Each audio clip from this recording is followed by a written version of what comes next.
ಇವತ್ತು ನಾವು ಜೈನ್ ಸಿದ್ದೇಶ್ವರ ಟೆಂಪಲಿಗೆ ಬಂದಿದ್ದೀವಿ. ಇದು ಹಾಸನ ಡಿಸ್ಟ್ರಿಕ್ಕು, ಅರಸೀಕೆರೆ ತಾಲೂಕು. ಅರಸೀಕೆರೆಯಿಂದ ಒಂದು 5-6 ಕಿಲೋಮೀಟರ್ಗೆ ದೇವಸ್ಥಾನ ಸಿಗುತ್ತೆ. ಹಾಸನಿಂದ 45 ಕಿಲೋಮೀಟರ್ಸ್ ಆಗುತ್ತೆ. ಹೆವಿ ಜನ ಇದ್ದಾರೆ. 3 ದಿನಕ್ಕೆ ಜಾತ್ರೆ ಇದೆ ಅಂತ ಹೇಳಿದರು ಭಾನುವಾರ. ಸೊ ನಮ್ಗೆ ಇವಾಗ ಟೈಮ್ ಬಂದು 12 ಗಂಟೆ, ಡೇಟು 13ನೇ ತಾರೀಕು, ನೈಟ್ 12 ಗಂಟೆ ಆಗಿದೆ. ಇವಾಗ ದೇವಸ್ಥಾನದಲ್ಲಿ ಊಟ ಮಾಡೋಣ ಅಂತ ಊಟ ಆಯಿತು. ಊಟ ಮಾಡೋದು ತೋರ್ಸೋಕ್ಕಾಗಲಿಲ್ಲ, ಹೆವಿ ಕ್ಯೂ ಮತ್ತು ರಶ್ ಇದೆ. ಸೊ ಭಜನೆ ಮಂಡಳಿ, ಸೊ ಇಲ್ಲಿ ಭಜನೆ ಮಾಡ್ತಾ ಇರ್ತಾರೆ. ನೈಟ್ ಫುಲ್ಲು ಭಜನೆ ಮಾಡ್ತಾರೆ. ಇಲ್ಲಿ ಕಾಣಿಸ್ತದೆ ನೋಡಿ, ಅದು ಬೆಟ್ಟ ತುದಿ, ಅದು ಅಲ್ಲಿವರೆಗೂ ಹತ್ತಬೇಕು. ಎಷ್ಟು ಸ್ಟೆಪ್ಸ್ ಇದೆ ಅಂತ ಗೊತ್ತಿಲ್ಲ, ಅಲ್ಲಿ ಬೋರ್ಡ್ ಇರುತ್ತಲ್ಲ ನೋಡಿ ಅಪ್ಡೇಟ್ ಮಾಡ್ತೀನಿ.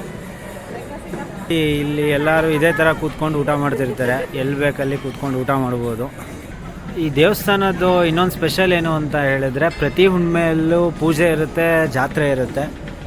ಸೊ ಈ ವರ್ಷದ್ದು ಯಾವಾಗ ಯಾವ ಡೇಟಿಗೆ ಜಾತ್ರೆ ಬರುತ್ತೆ ಮತ್ತು ಹುಣ್ಣಿಮೆ ಬರುತ್ತೆ ಅಂತ ಇಲ್ಲಿ ಡೀಟೇಲ್ ಇದೆ. ಇನ್ಫಾರ್ಮೇಷನ್ ಬೇಕು ಅಂದರೆ ಪಾಸ್ ಮಾಡಿ ನೋಡಿ, ಸಿಗುತ್ತೆ. ಇಲ್ಲಿಗೆ ಬರೋಕ್ಕೆ ಹಾಸನಿಂದ ಮತ್ತು ಅರಸೀಕೆರೆಯಿಂದ ಬಸ್ ವ್ಯವಸ್ಥೆನೂ ಇರುತ್ತೆ. ಹುಣ್ಣಿಮೆ ದಿನ ಹಾಫ್ ಆನ್ ಅವರ್ಗೆ ಒಂದು ಬಸ್ ಇರುತ್ತೆ ಅಂತ ಹೇಳ್ತಾರೆ. ಈಗ ಆಲ್ರೆಡಿ ಬಸ್ಸು ರೆಡಿ ಇದೆ ಅರಸೀಕೆರೆಗೆ ಹೋಗೋಕ್ಕೆ. ಸೊ ತುಂಬ ಚೆನ್ನಾಗಿದೆ, ಖುಷಿ ಆಯಿತು ಇಲ್ಲಿ ಬಂದು. ಇನ್ನೂ ಬೆಟ್ಟ ಹತ್ತಿಲ್ಲ, ಇವಾಗ ಬೆಟ್ಟ ಹತ್ತಕ್ಕೆ ಸ್ಟಾರ್ಟ್ ಮಾಡಬೇಕು. ಬೆಟ್ಟದ ಮೇಲೂ ತುಂಬ ರಶ್ ಇದೆ, ನೋಡೋಣ. ಇವಾಗ ಬೆಟ್ಟ ಹತ್ತಕ್ಕೆ ಸ್ಟಾರ್ಟ್ ಮಾಡಿದ್ದೀವಿ, 12:30 ಇವಾಗ ಟೈಮು. ಸೊ ಬೆಟ್ಟ ಹತ್ತೋ ಮುಂಚೆ ಪೂಜೆ ಮಾಡಿ, ಅದು ಮಂಗಳಾರತಿ ಮಾಡಿ ಹೋಗ್ತಾರೆ ಎಲ್ಲರೂ. ಏನು ನಂಬಿಕೆ ಅಂತ ಗೊತ್ತಿಲ್ಲ ನನಗೆ. ಸೊ ಬೆಟ್ಟ ಹತ್ತುವಾಗ ಎಲ್ಲರೂ ಕಾಮನ್ಲಿ ಏನು ಮಾಡ್ತಾರೆ, ಸೊ ಅದೇ ಥರನೇ ಪೂಜೆ ಮಾಡಿ ಹೊರಡ್ತಾರೆ. ಸೊ ಸ್ಟಾರ್ಟ್ ಮಾಡಿದ್ವಿ, ಎಷ್ಟೊತ್ತಾಗುತ್ತೆ ನೋಡೋಣ. ಫುಲ್ ಬೆಟ್ಟ ಹತ್ತಿ ದರ್ಶನ ಮುಗಿಸೋಕೆ ಎಷ್ಟೊತ್ತಾಗುತ್ತೆ ನೋಡೋಣ. ಮಾಡಿದ್ದೀವಿ ಶ್ರೀ ಗುರು ಜೇನುಕಲ್ ಸಿದ್ದೇಶ್ವರ ತಪೋಗಿರಿಗೆ ತಲೆಬಾಗಿ ಬನ್ನಿ ಅಂತ ಎಲ್ಲರೂ ಕೆಳಗಡೆ ಬರ್ತಾ ಇದ್ದಾರೆ. ನಾವು ಇವಾಗ ಹೋಗ್ತಾ ಇದ್ದೀವಿ. ಇಲ್ಲಿಗೆ ತುಂಬ ಚೆನ್ನಾಗಿ ಕಾಣಿಸುತ್ತೆ. ಸೊ ಇಲ್ಲಿ ಕೂಡ ಪೂಜೆ ಮಾಡ್ತಾ ಇದ್ದಾರೆ. ಇಲ್ಲಿ ಯಾವುದಾದ್ರೂ ದೇವರೆಲ್ಲ ಇಟ್ಕೊಂಡಿದ್ದಾರೆ ದಾರಿಯಲ್ಲಿ ನೋಡಿ. ಇಲ್ಲಿ ಡೀಟೇಲ್ಸ್ ಇದೆ ಸೊ ದೇವಸ್ಥಾನದ್ದು. ಮೆಟ್ಟಿಲುಗಳ ಮೇಲೆ ಅರಿಶಿನ ಕುಂಕುಮ ಎಲ್ಲ ಹಾಕಬಾರ್ದು ಅಂತ ಹಾಕಿದ್ದಾರೆ.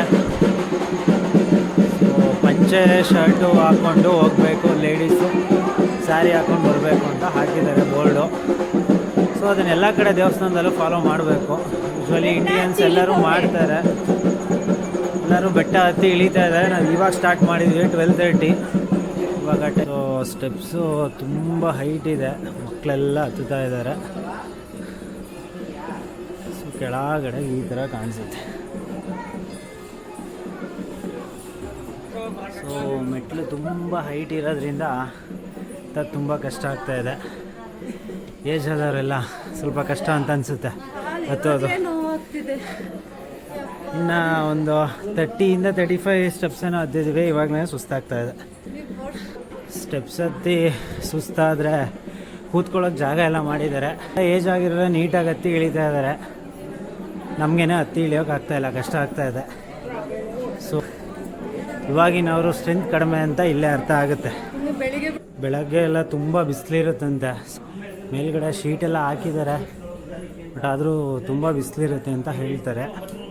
ಮತ್ತು ತುಂಬ ಜನ ಇರ್ತಾರೆ. ಆಲ್ಮೋಸ್ಟು ಬೆಟ್ಟ ಹತ್ತಿ ಕೆಳಗೆ ಇಳಿಯೋಕ್ಕೆ 4 hours ಎಲ್ಲ ಆಗುತ್ತೆ ಅಂತೆಲ್ಲ ಹೇಳ್ತಾರೆ.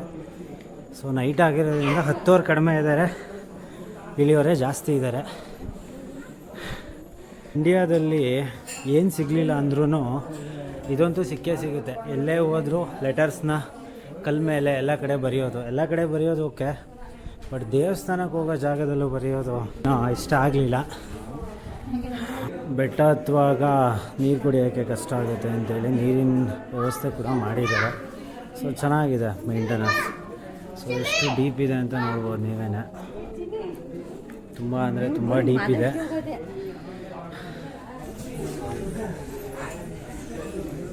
ಸೊ ಬೇರೆಯವ್ರ ಹತ್ತಿರ ನೋಡಿ ಎಷ್ಟು ಹೈಟ್ ಇದೆ ಅಂತ ಗೊತ್ತಾಗ್ಬೋದೇನೋ. ಸ್ಟಾರ್ಟ್ ಮಾಡಿದಾಗ ಜನ ಕಡಿಮೆ ಇದ್ದಾರೆ ಅಂತ ಅನ್ನಿಸ್ತು, ಬಟ್ ಇವಾಗ ನೋಡಿದರೆ ಇಲ್ಲಿ ಬಂದ ಮೇಲೆ ಗೊತ್ತಾಗಿದೆ ಇಷ್ಟೊಂದು ಜನ ಇದ್ದಾರೆ ಅಂತ. ಎಲ್ಲ ಇಲ್ಲಿ ಬಂದು ಸ್ಟ್ರಕ್ ಆಗಿಬಿಟ್ಟಿದ್ದಾರೆ.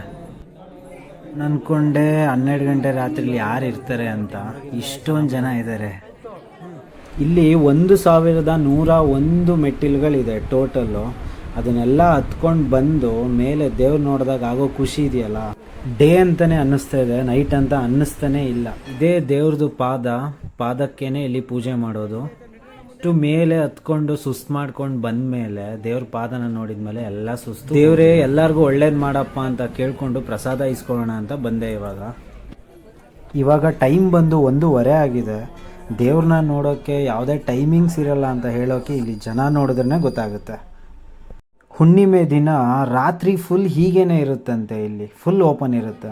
ಮತ್ತು ಈ ಜಾಗದಲ್ಲಿ ಪೂಜೆ ಮಾಡ್ತಾಯಿದ್ರು. ಪೂಜೆ ಮಾಡುವಾಗ ಹರಳೆಣ್ಣೆ ಇರುತ್ತಲ್ಲ ತಲೆಗೆ ಹಾಕೋದು, ಅದನ್ನು ಎಲ್ಲರೂ ತಗೊಂಬಂದು ಪೂಜೆ ಮಾಡಿ ಹರಳೆಣ್ಣೆನ ಅದರೊಳಗಡೆ ಹಾಕಿ ಮತ್ತೆ ಅದನ್ನು ತೆಗೆದು ತಲೆಗೆ ಹಚ್ಕೊಳ್ತಾ ಇದ್ರು. ನಾನು ಸ್ವಲ್ಪ ಎಣ್ಣೆನ ತೊಗೊಂಡು ತಲೆಗೆ ಹಚ್ಕೊಂಡು ಕೆಳಗೆ ಇಳಿಯೋಕ್ಕೆ ಸ್ಟಾರ್ಟ್